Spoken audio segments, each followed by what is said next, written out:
security industry and its evolution has been dinner table conversations.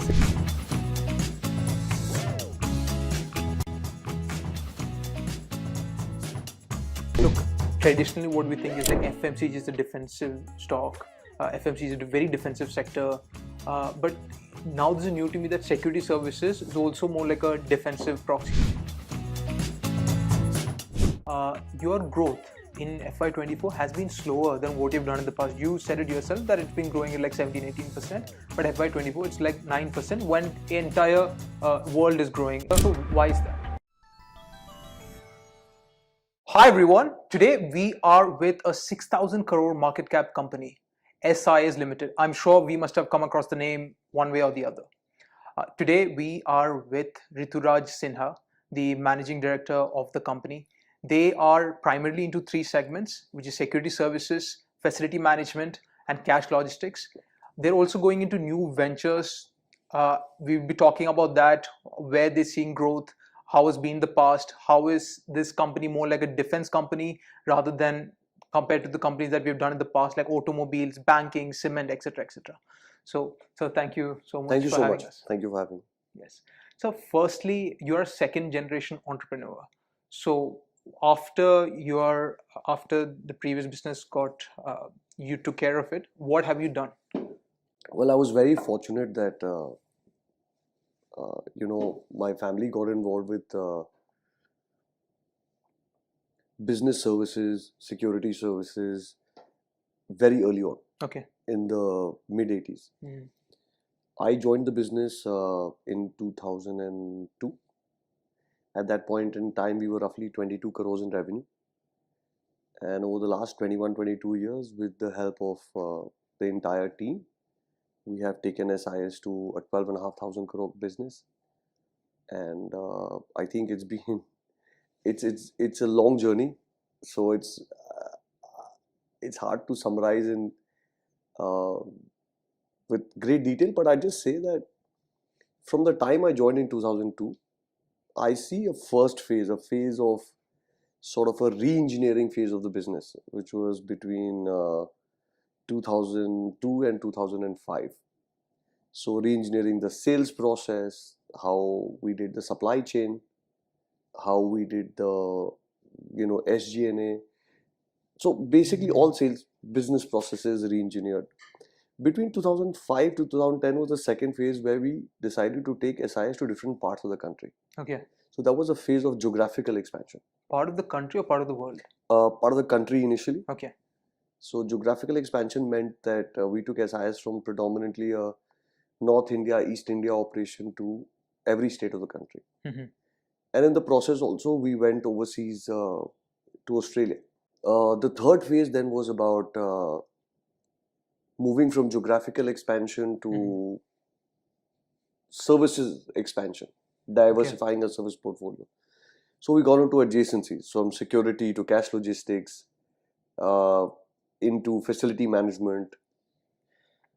So that was like the third phase. And then after 2014-15 has been a phase of M&A and organic consolidation. And in this phase, we acquired 15 over companies in India and overseas. Wow. And we've also grown at a fast clip. I think SIS went public in 2017-18. So 2017-18 till now, if you look at our CAGR, revenue CAGR is around about 17-18%. Okay.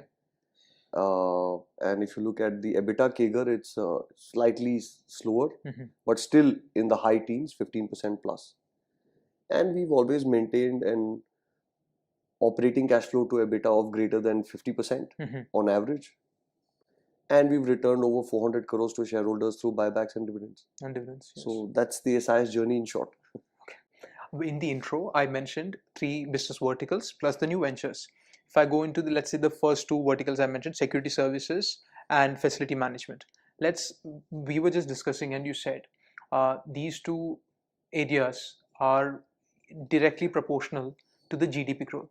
So can you explain why we would say that? So I think if you look at the SIS customer ecosystem, how does SIS grow, right? First thing is that it's an annuity business, right? So our contracts are not for a delivery or a service for a finite period of time. These contracts are 3, 4, 5 years, and if you service them well, they are longer contracts. So it's like an annuity business. Okay.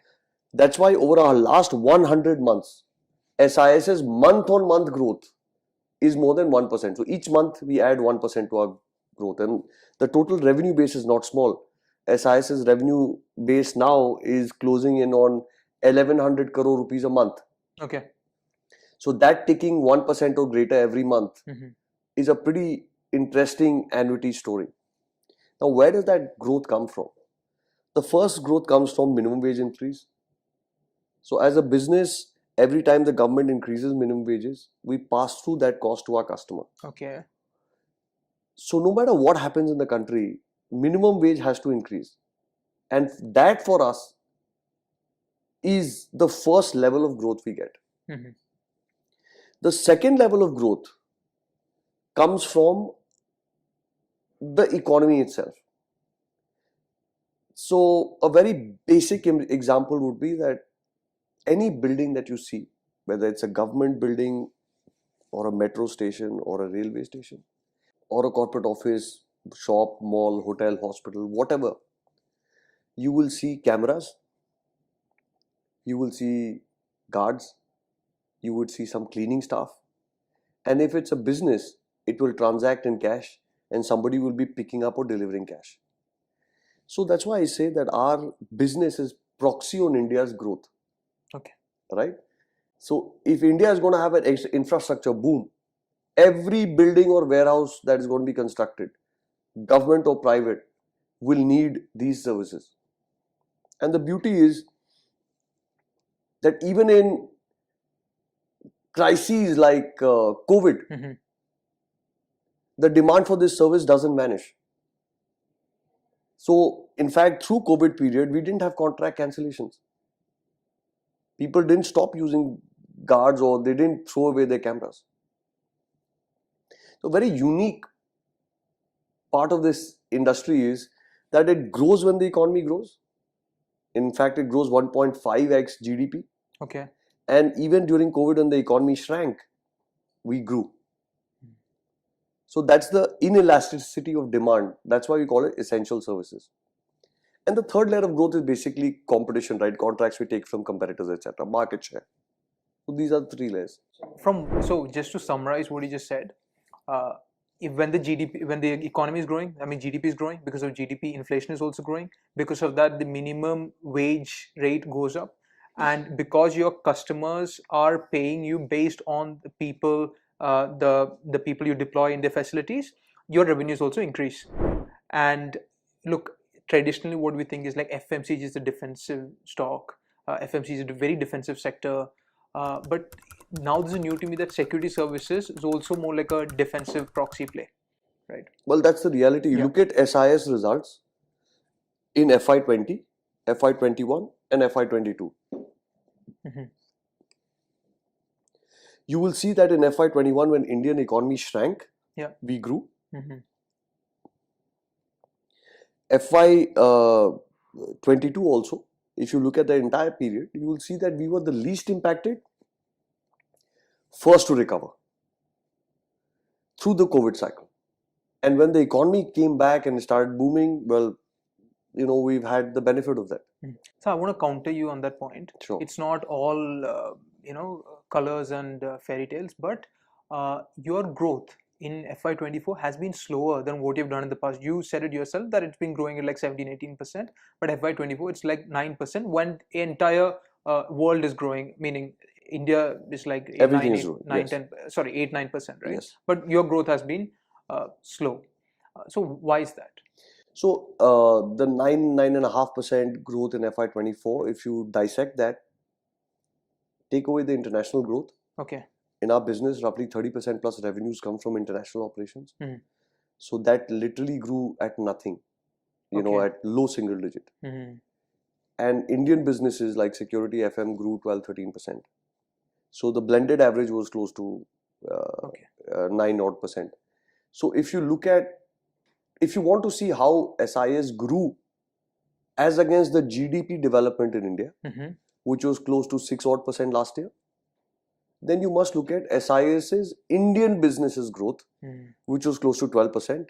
So from that perspective, we grew 2x GDP. Even if you take nominal growth, we grew 1.5x GDP. Yeah. Then now I just want to switch the pedal. You are in security services, then you went into facility management, cash logistics, now new ventures. Like, what was the progression? Why go into new facilities when this sector, like security service itself, is like growing? Like, what made you go into other sectors, other areas? Well, I think I've literally been born in this sector.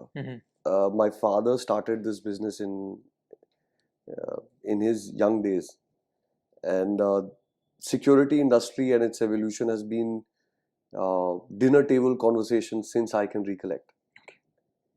So when I went overseas to study in my college, my dissertation was on security industry and what we can do in security industry in India. So I've had this big idea always, which is that the largest security company in the world, the largest FM company in the world, and the largest cash company in the world, what if all of these three were to be owned on a single platform? Okay, that's what you did, SIS. That's the vision with which we created SIS. What I inherited was a security guards company. And then we built and we built and we built and we acquired, and then we've now created a platform which is largest in security. The number 2 operator is roughly 60% of our size. Okay. In FM, we are now number 1, and in cash logistics, we are a clear number 2 on a common platform. Why this is important? Because these are independent brands. They service their clients independently. Separate CEO, separate legal entity, separate CFO, cash flow, compliances, everything independent. But they sit on a common platform called SIS, and that platform allows them to leverage the same office network, client references, back office like accounting, legal, taxation. All of this is on a common platform, and the customer facing side is completely independent. So that's why I think, if you look at our peer group, there may be a large cash company, but it doesn't do security and FM. And there may be a large FM company, but it doesn't do the rest of the services.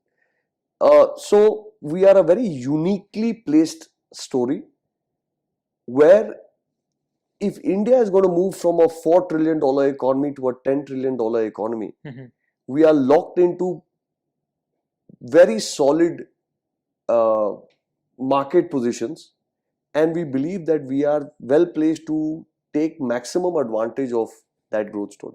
Wonderful. Now, when you how does this process of getting customers work? I'll explain this. Is it like, because security services facility management, you're supplying manpower, right? I know there's a bit of technology involved these days, but mostly it's manpower. Is it like based on L1 base? Is it a brand recognition kind of thing? How do you get orders? On what basis? So I'm glad you asked that question, because generally, in such interactions, people don't get into this detail. But the reality is today, nobody is buying headcount. At least the customers we deal with, the largest banks of the country, the largest manufacturing establishments of the country, the global multinationals operating in India, the GCCs, they don't come and say, okay, give me 150 headcount. Right? The conversation basically is that, look, I'm a warehousing company, I'm an e-commerce operator, or I'm a GCC. Can you do a security assessment on my site and tell me to secure my premises, man, material, whatever else, what is the security solution that I should get? Where should the people be? Okay. Where should my cameras be? Can those cameras have artificial intelligence so the control room is more effective? Can I get alerts? Can I do, and then, can you do all of this within my budget? So you do the entire consulting and then the power of resources, supply of resources. You will never see SIS at somebody's household unless he's the MD of a company or something like that. So we don't provide services to individual restaurants or individual homes. We basically work for corporates. Got it. And those corporates are very qualified buyers, right? They don't, when they want to change the security provider, they're not going to 100 companies to come and bid. They go to 3, 4, 5 selected companies at max, who they think can deliver certain service, and then they call them in to do an assessment, do a survey, and we present our thing. So the imagery of this sector is that it's the guard, right? Manpower industry. But the reality is that there are more than 20,000 licensed private security companies in India. You stole my question. That was my next question. Out of that, how many are closing in on 5,000 crores of revenue? Only one, SIS. The second operator is like 3,000 crores. Okay.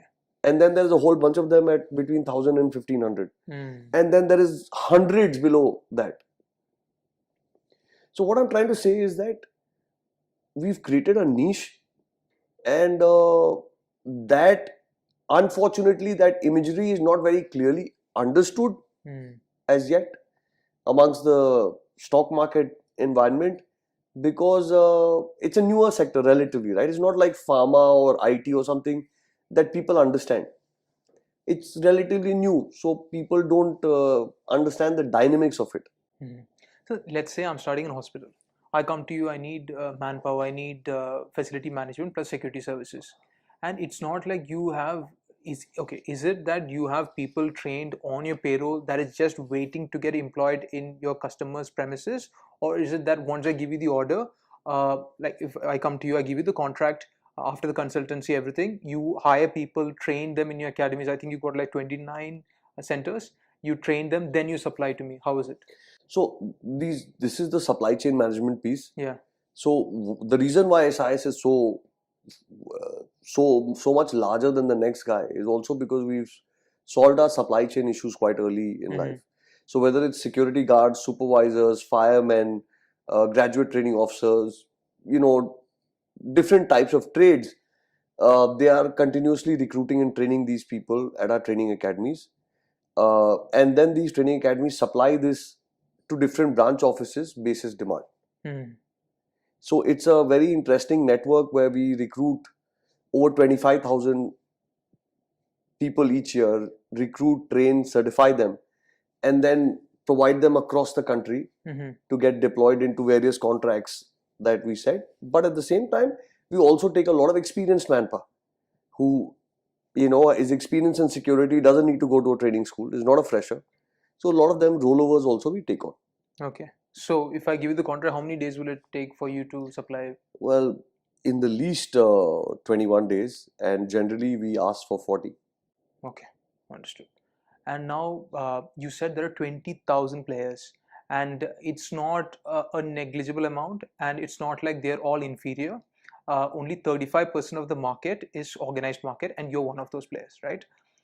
So there is significant challenge coming from these unorganized players. But do you think the new regulations, because there was a recent regulations that the security officers, they need to have minimum criteria they need to meet, and on top of that there should be someone who has experience working in the Navy, Army or the Air Force, they should be reporting to them. I don't remember the act name, but do you think these regulations will expand the share of the organized players such as yourself? No, I think, look, I joined the industry in 2002. At that point in time, when I used to go out meet customers, people used to say that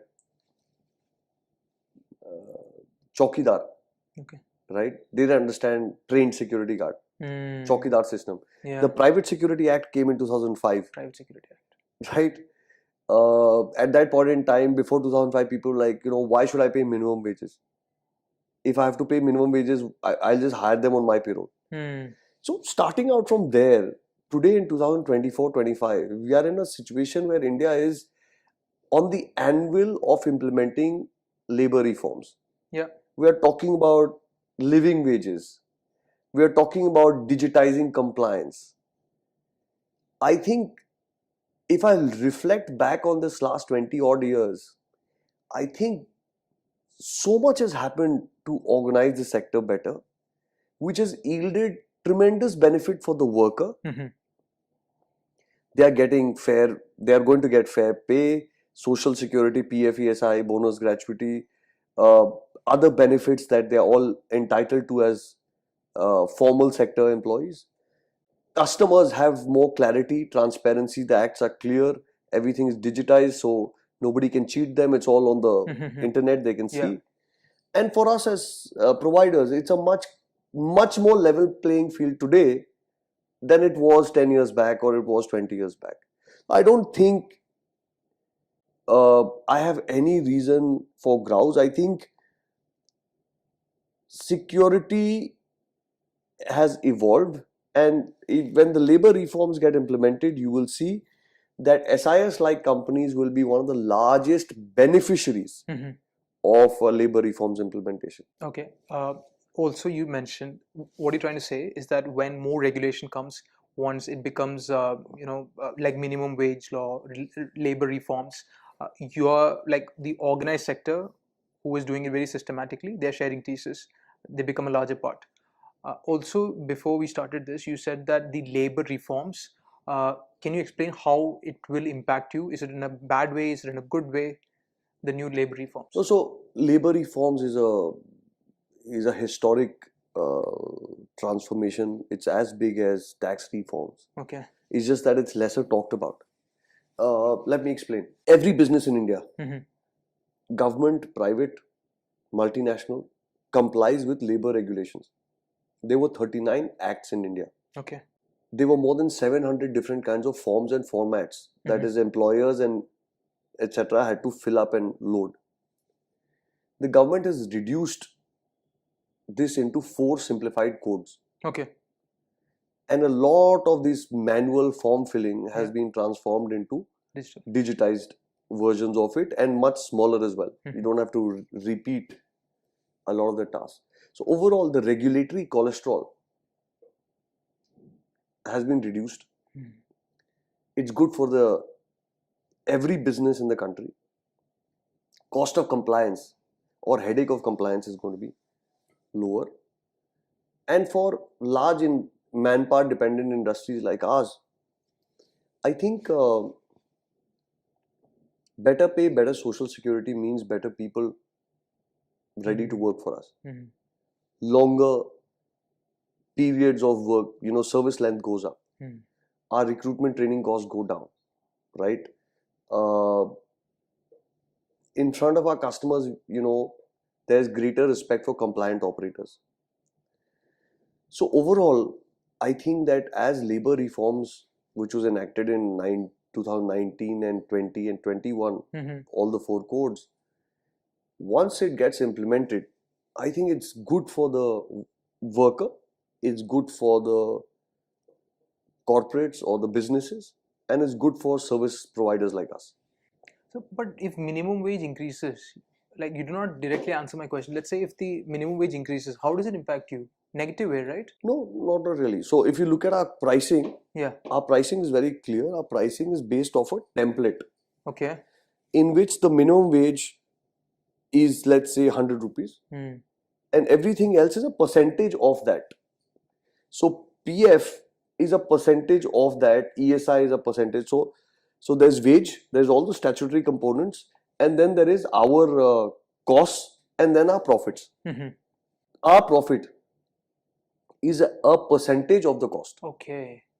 So if the government says that minimum wage goes from 100 to 105, everything else gets adjusted in accordance to that. It's not a renegotiation with the client. That's a contract.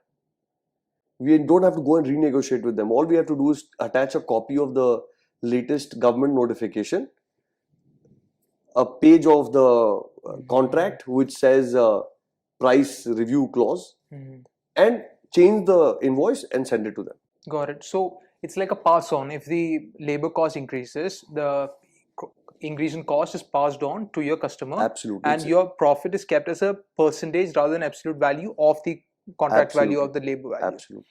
Got it.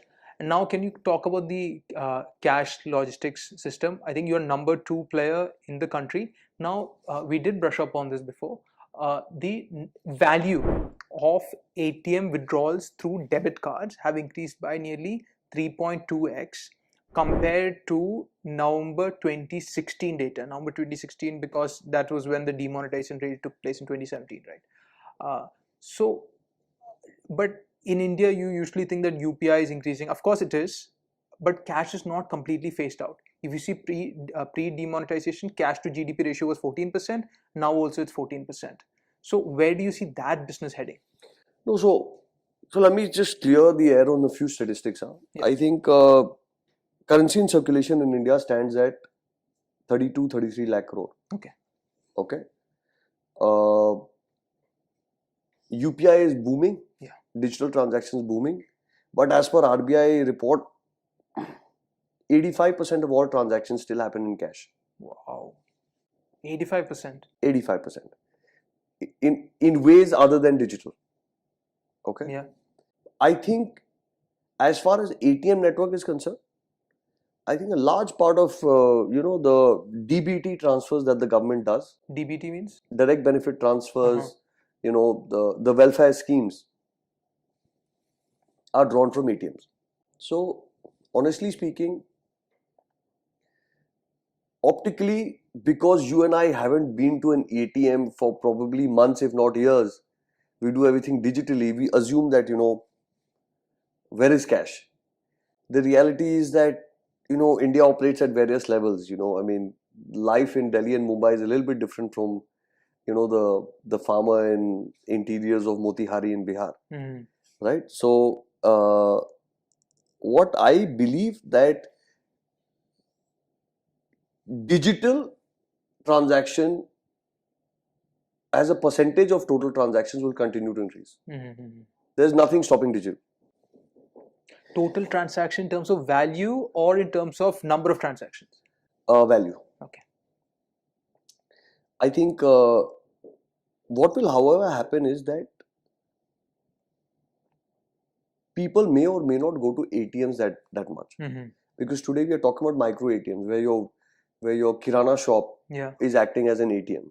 You can give your card or do your this thing and draw money from your kirana shop as well. You don't have to walk to the ATM. Right? So, I think there is enough runway for cash. Yeah. ATMs, I would say, may decline. They are anyway flat. 220 odd thousand ATMs in India for the last 7-8 years. No growth. But cash in circulation is going nowhere for foreseeable future. And that I can say with great confidence, because government has taken action in demon, government has taken action post-demon, which has helped digital boom, but has not completely killed cash in circulation. Like you said, it was 14% of GDP. Yeah. It is 14% of GDP. Yeah. So cash is here to stay for a while. I'll correct you on one thing. I've been to the ATM because my landlord is still taking in cash. Oh, okay. But so the new ventures, look, you've talked about these 3 segments, including cash logistics. Like the new, because in con call someone asked you about headcount.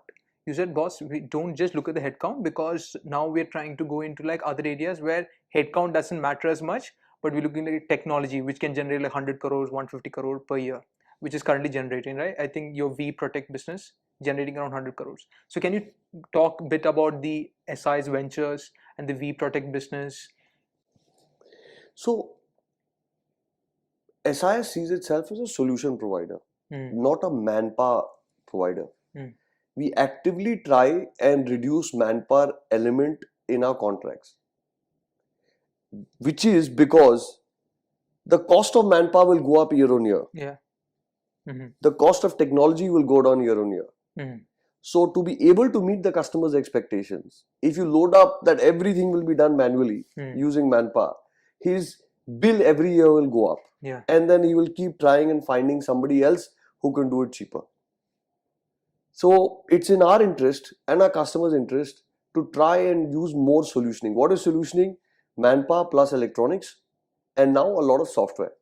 Like for example, just one small thing that we implemented. So like we are now automating all the registers. Like for example, just a simple thing. We said we are going to go and tell our customers that you don't need to keep a visitor register, material in and out register, and other 50 types of registers that you maintain. We'll put it all on an app. Okay. That one thing has saved our customers huge amount of headache, huge amount of cost, and has simplified their processes. So it doesn't have to be rocket science. It's like basic stuff like this, like CCTV cameras. Every customer has CCTV cameras. So now we are working with them to add edge-based AI into their CCTV. So on their sites, what we are doing is that using their cameras, they can perform various functions like, do head count, how many people came in at what time. Yeah. Right? Check temperature of people walking in and out. Mm-hmm. Watch suspicious activities, in warehouses. Like, our e-commerce customers are very concerned about people drinking in warehouses Mm-hmm. or playing cards in warehouses. So all of these can be detected.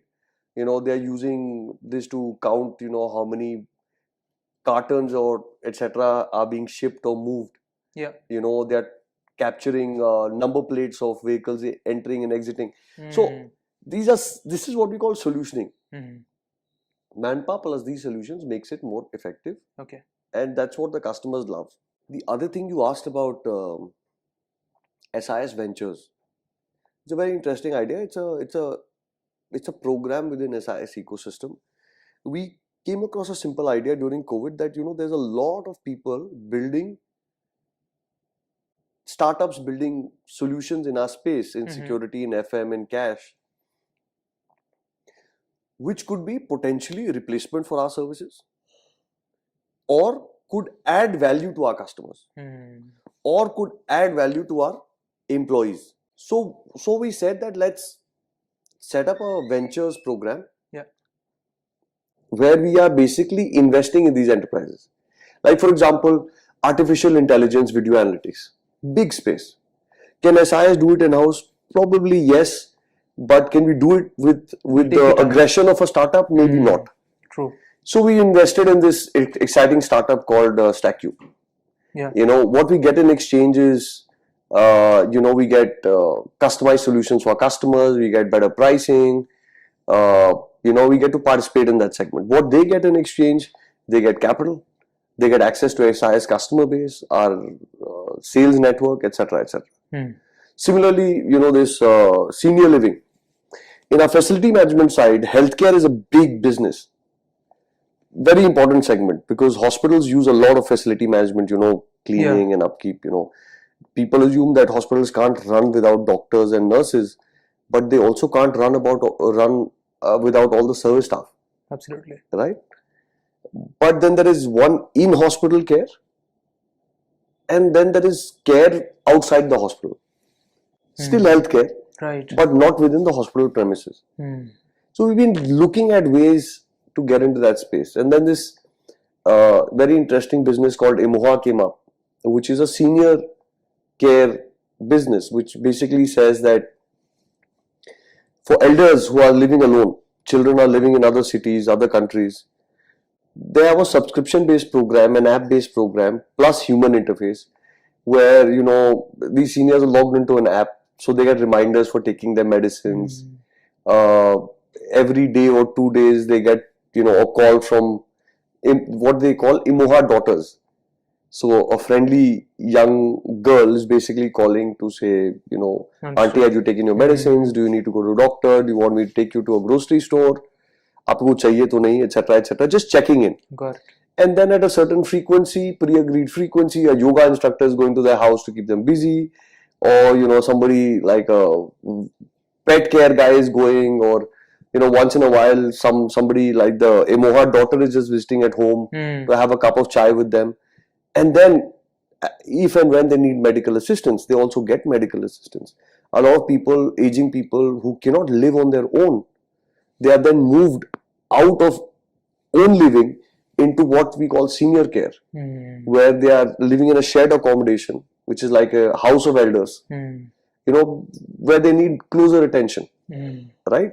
So this was a very attractive segment. So we invested some money through the corporate VC arm into that. Okay. So SIS, I'd say, is always on the lookout, not just organically and inorganically, but also on the lookout for what could be potential disruptors in our sector, And why fight? Collaborate. Makes sense. Toyota also had the same strategy. They did not directly. I'm going into another lane, but they did not directly go into EVs. But through their ventures, they held stakes in EV companies so that they don't miss out if EV really spikes. Yeah. Anyways, Yeah. I'm not trying to make it. No, I think Toyota is Toyota, but yeah. But this AI, look, CCTVs, like anyone can make. I feel the hardware is not the value here. It's In not. Noida itself, you'll find 100, 200 Yes, companies. yes, I'm yes. sure. It's about AI. I can install the number of CCTV there is in Delhi. I'll attach the figures when we do the editing. But compared to Beijing or compared to Tokyo, is significantly lower. And even if we want to keep CCTVs, do you really expect people are going to sit and watch the video feed again and again? No, of course not. So you need AI here. And AI, you said, in terms of number of head count, heat maps, at what time are customers coming, if it's a retail shop. Another thing that is not here in India at all, that's what I feel. If it's UAE, if you go to UAE, if anyone has a check bounce case, he is a criminal, any crime he has committed and it's in the system, there are several cameras. It's just not CCTVs, but these are intelligent cameras that can identify this person, report to the authorities, and authorities will be there in 2 minutes to pick this person up. That, from my knowledge, is not there in India. So I think the government of India has invested a lot in NatGrid, CTNS type networks. They have digitized a lot of records. I think the government is doing a lot on police modernization, but I think I'm not going to get into the public policing side. On the private side, I think I completely agree with you that the number of CCTV cameras in India are significantly lower than any other developed or developing economy. So as we grow as a country, as a society, there is going to be more use of CCTV. Second, there isn't going to be people to sit and watch all those camera feeds. It's just impractical. So AI will be the logical solution for this problem. And SIS is a complete believer in it. I think it's not the hardware, it's the software. Yeah. What we call in our ecosystem as smart cameras. So we go and tell our customers that you have a CCTV camera, but it's a dumb camera. It can do nothing for you. True. Let me make this camera smart through AI.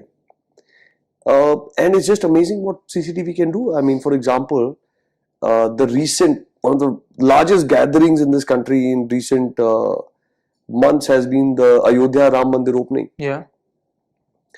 And there was a network of 12,000 cameras in Ayodhya that day. Lakhs and lakhs of people from all over the country, right? And StackU, which is the SIS Investi company, was the AI provider to analyze data with all those 12,000 cameras to help the police in identifying skirmishes and disruptions and crowding and people with criminal records in the. So you could identify that? You have the technology. Yeah, absolutely. UP police used it extensively. Okay. But if you want to bid for government contract, let's say there's a company, unlisted company, I'm not going to name it, but they receive contracts from IOCL, from Punjab Police. It's like 150 crore, 200 crore, and it's an annuity model. So are you capable of bidding for those projects at the moment? Absolutely, we can, but we generally, we have a distinction. SIS steers clear of government contracts. Okay. But we define government contracts at 4 layers. If it's municipal government contracts, SIS, there's a no-go. You can't do that. Okay. State government contracts, maybe 10%. 90% it's a no. Okay. Central government contracts, we definitely have a serious look at. Because payment issues, tendering issues are far lesser. PSU contracts, they're government owned, but ONGC, GAIL, IOCL, right? That for us is the segment that we are excited about. Okay, like in the government domain. Yeah, even for like private projects, have you started bidding for orders? I know it's too early of a question, but do you have any projects in hand? Yeah, I mean, our Tech SIS business does more than 100 crores worth of CCTV work with these kind of enterprises each year. Okay, that comes from software or hardware or both? Combination. Okay. Combination. Okay. Okay. And your percentage holding in that company is? Oh, it's a 100% subsidiary of SIS. 100% subsidiary. Sorry, you own SIS Ventures, which is part of SIS, and the SIS Ventures holds 100% in StackU. No. So StackU is a SIS Ventures investing company where we have barely 10 odd percent. Yeah. Right? Tech SIS, which is a 100% subsidiary company. Yeah. This also does the same kind of work. Okay. It does CCTV, and then for AI, it partners StackU. Got it. Okay. Right? Okay. Yeah. Awesome. So then your growth, right? You said, now just coming back 35 minutes back, you said it's dependent on GDP growth. If I look at the biggest companies like Allied Universal, which started in 1954, 1958 types, they're the biggest company. Let's say your workforce is maybe what, 263,000, right? Their workforce is like 800,000 people. The name is Allied Universal, and how they've grown is very interesting. They've grown through acquisitions. They acquired G4S, which is one of the biggest player, and everyone knows about G4S. Back in 2020, and they acquired Secure America in like 2021, and that's how they became the largest company. It's owned by a private equity, it's not listed. So what I'm trying to say is that growth has been like 90% inorganic. So do you also plan in the future to grow through the same route? Well, I'm glad you asked that question. I think if you look at SIS's growth journey, we have made more than 15 acquisitions ourselves. So M&A is a very essential part of growth in this segment. Yeah. And SIS has always been an acquirer.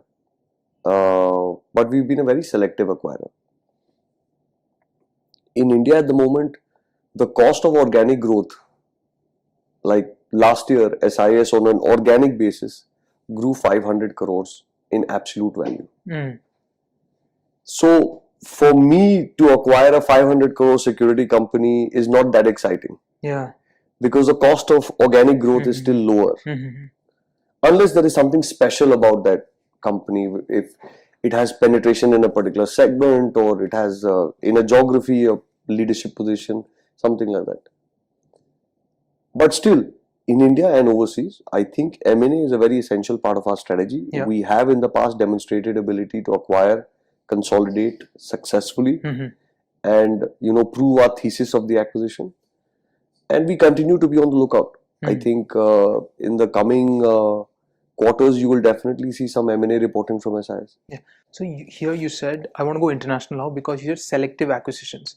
You invested in a company called Henderson in Singapore, but you took an impairment charge, meaning basically you paid above book value for the company, and later you're like, no boss, it's not worth that much, and you have written the company down by slightly, like 66 crores.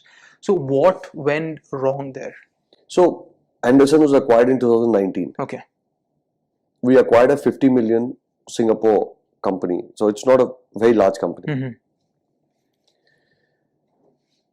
COVID struck.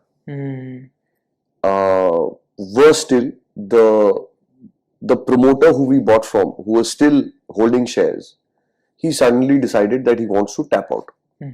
He wants to sell and go, because he just was not sure where the business headed from here. So we bought his shares at a significantly lower price than the first tranche. Now what that did is that obviously the price of the enterprise is lower because the last share traded is at a lower price. So the auditors wanted us to adjust the goodwill basis the price at which we bought from the shareholder, which is logical. Understood. So we took a goodwill impairment. But case in point is that it was a $50 million business that we bought.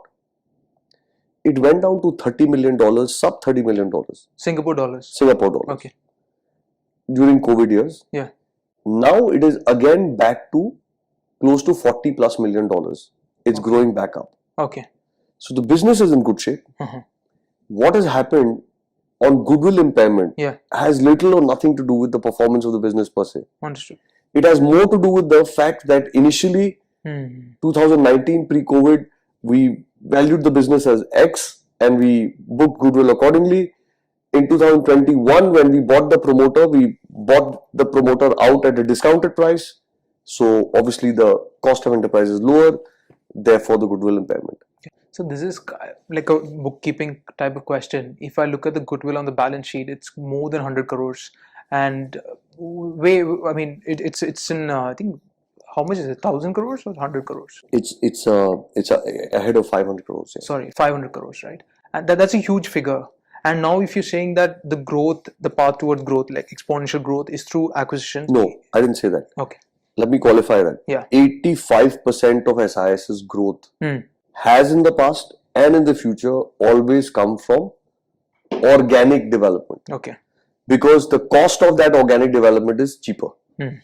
Sure. Selectively, we might buy something here and there, not every year at certain intervals, and that might add, say, 10% in a year, something like that. SIS is predominantly an organic engine. So my question was that will the goodwill keep increasing? And because if you take impairment, it's like basically loss to shareholders, right?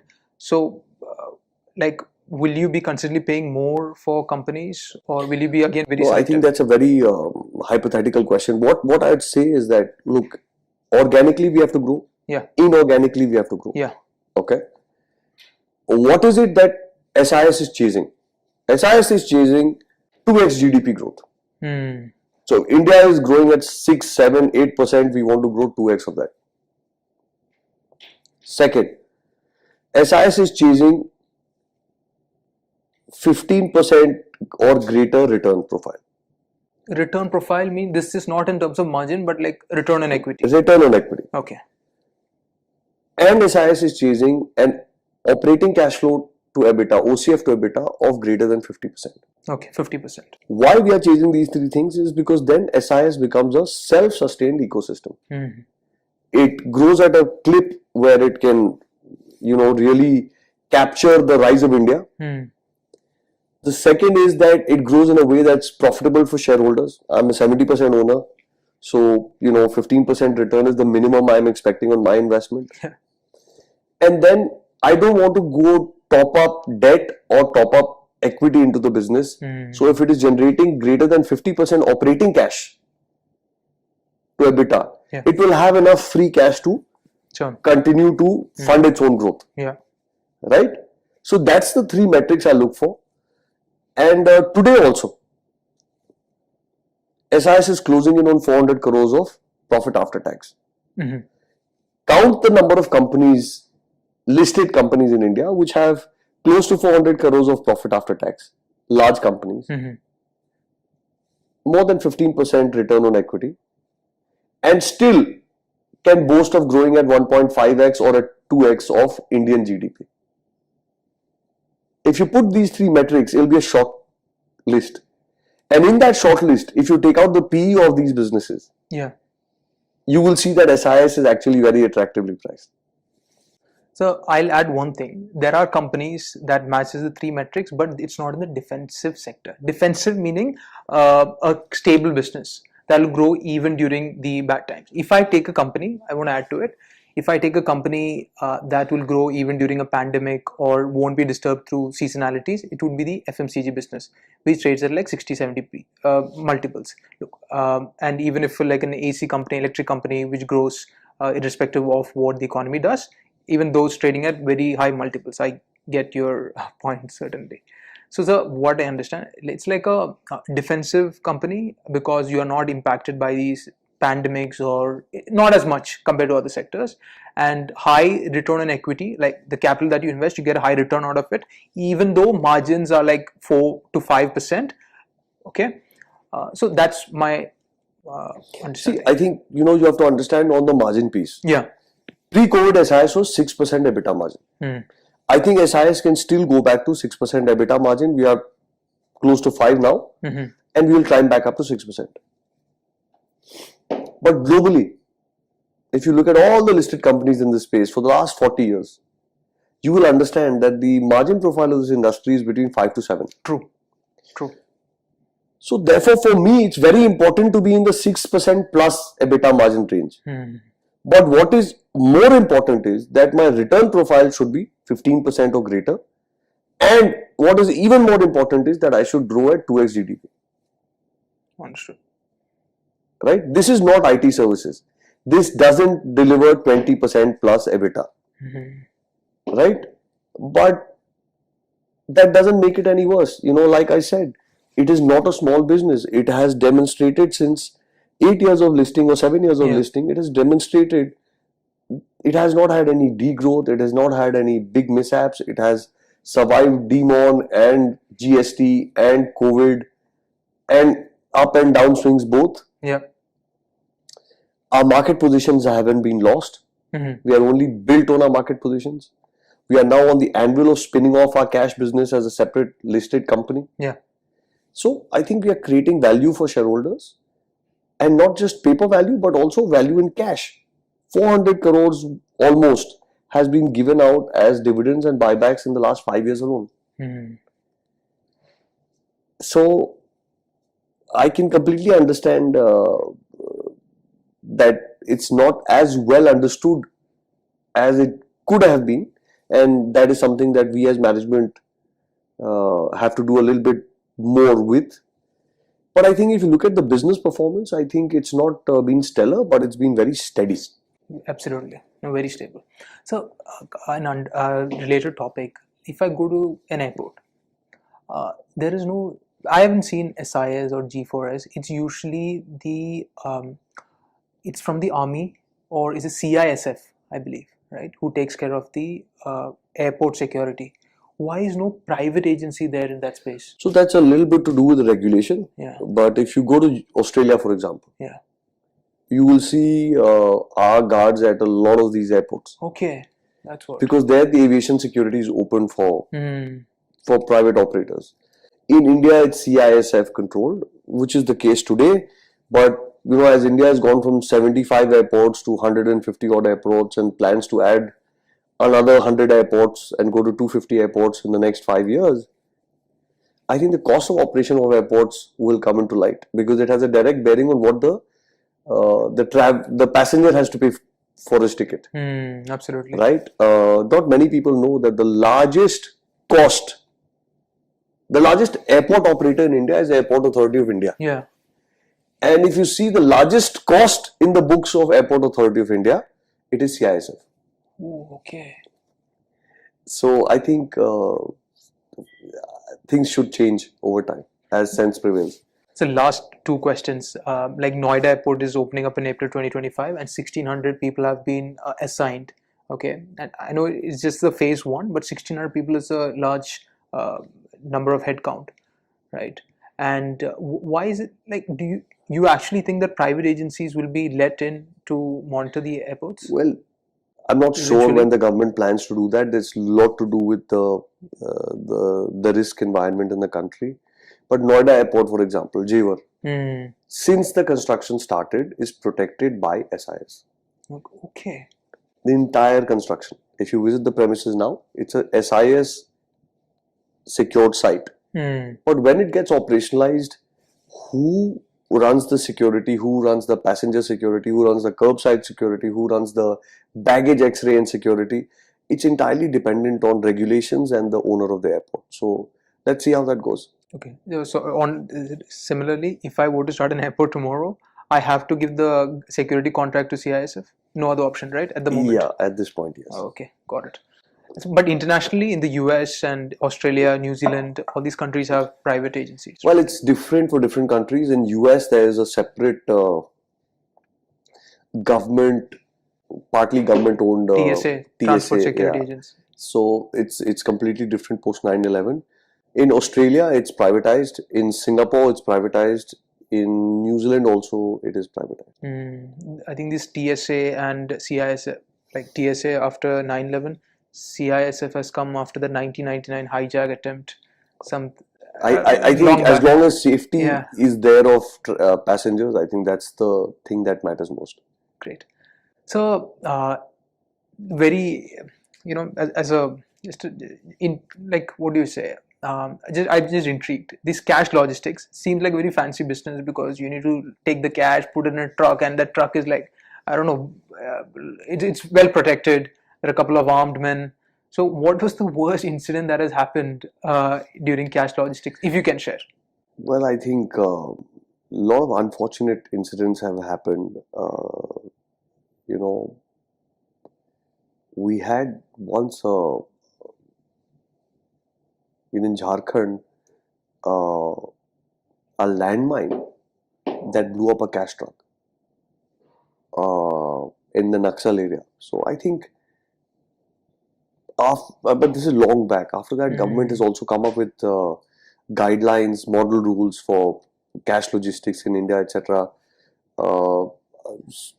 They've tried to tighten the security apparatus such that it's lower risk. Because ultimately when cash gets looted, it never ends up in the right hands. Absolutely. It'll go to terror networks, it'll go to mafia, it'll go to some kind of wrong element of society. I think government is doing a lot there, and we've also jacked up our security apparatus using technology a lot, with GPS, immobilization, forecasting methods, this, that. So I think, but it is a relatively riskier business than security and FM. Okay. So it was wonderful chatting with you. Thank you so much for your time. No, my pleasure. Thank you so much. Thank you.